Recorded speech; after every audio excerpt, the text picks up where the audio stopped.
The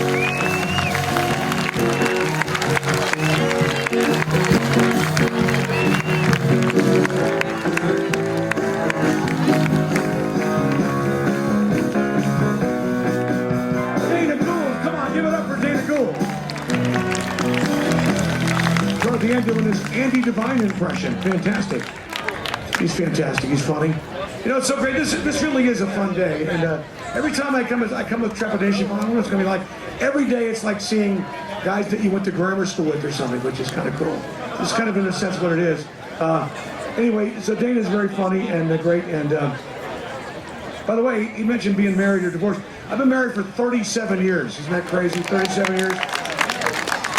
And I guess 10 years is what paper, 25 is diamonds, 37 years is guns, I believe. I think it's close.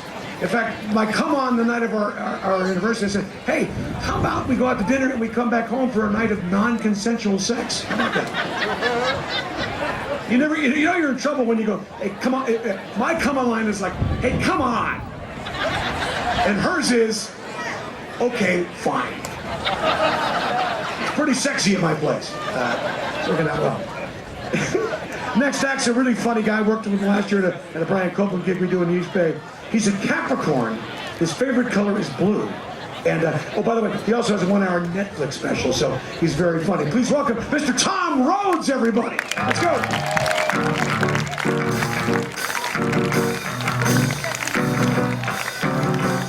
right, hi, everybody. Yay. Can I have the sign-in from South Africa come and replace her? Okay, hi, everybody. All right, that's a crowd on fire.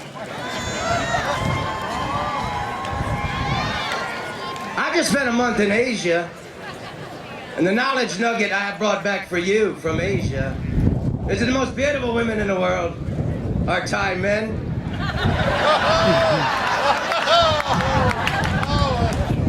All right, you've been to Asia. I'm getting older, I'm trying to mature, I'm trying to stop smoking marijuana, everybody. I want to have a family, I want to have children. You can't be someone's father and be all smoked up on the weed all the time. Daddy, there's a ghost under my bed. Well, don't fucking bring him in here. Hey, look at my bald spot, everybody.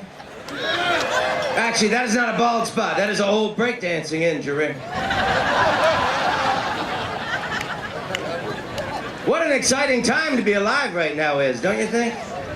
Technology's incredible. A friend of mine has a new iPhone, and he's showing me on his iPhone. He's got pictures of his girlfriend. He's got close-ups of her cooking, and pictures of her blowing him. And I'm like, wow, you can do so many things with those. I've got to get a girlfriend. That's a joke. I'm married. I never wanted to get married ever, but gay people started to make it look cool. My wife is from Holland. And I'm very proud of Dutch people because the building that's replacing the World Trade Center in New York City, they used a Dutch architecture firm. And I don't know if you saw the design in the newspaper, but it's going to be magnificent. It's going to be one of the tallest buildings in the world, and it's going to be a windmill, then the fans will be able to knock down any incoming aircraft. Too soon? I read that if you are ever attacked by a pit bull, that you should stick your finger in its asshole.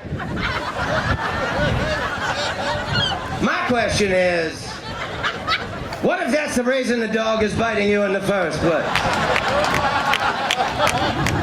These jokes will save your life one day.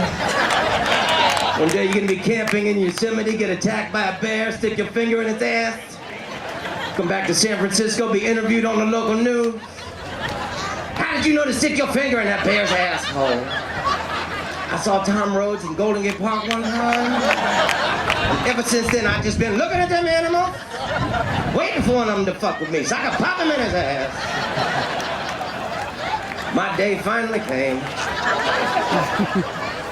I did a radio interview a few months ago, and they introduced me as the bad boy of comedy. I never said I was the bad boy of anything, nor do I want to be introduced as such.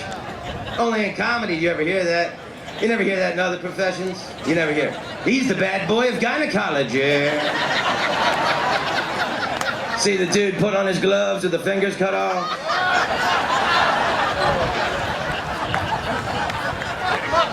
That would be speculum-tacular.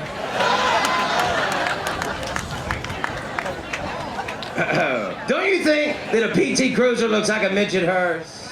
Every time I see a PT Cruiser, I think a midget has died.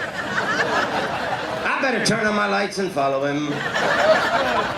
Just so it looks like the little fella had one friend. I'm getting old. Just about everything about getting old sucks, that's the truth. But I was thinking about it, man, there's gonna be some cool things. My oldies radio station is gonna be pimp. All that early 90s hard rap. One day I'll be driving around with my grandson. NWA will come on. Ice Cube will swarm on any motherfucker in a blue uniform. I'll be like, they just don't make music like that anymore, you know? People could express themselves so much better.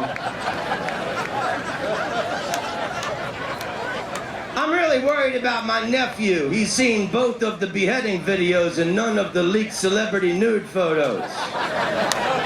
Man, I hope he's not masturbating to those beheadings. Hey, fucking millennials.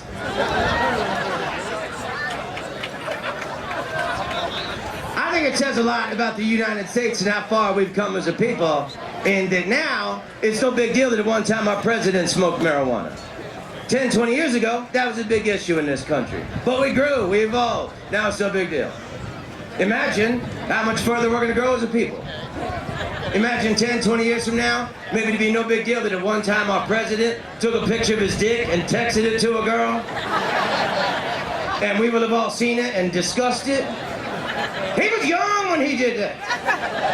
But what a beautiful dick he had. How can he resist?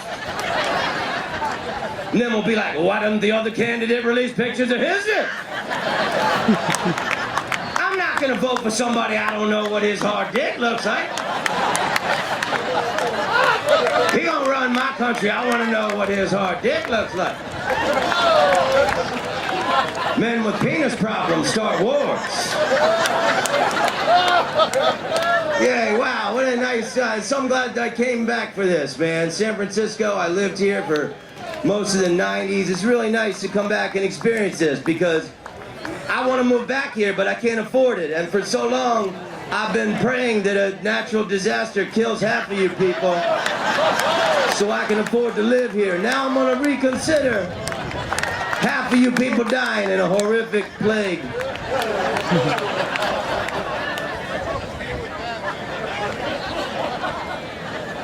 I was in Asia. I was in Hong Kong.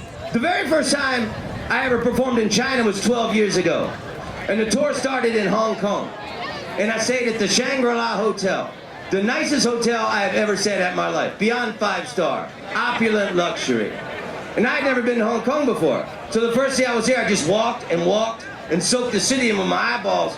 And when I went back to my hotel room at the end of the day, they had put a goldfish in a little goldfish bowl in my room. And there was a note next to it, and it said, traveling is sacred, but no one deserves to be alone.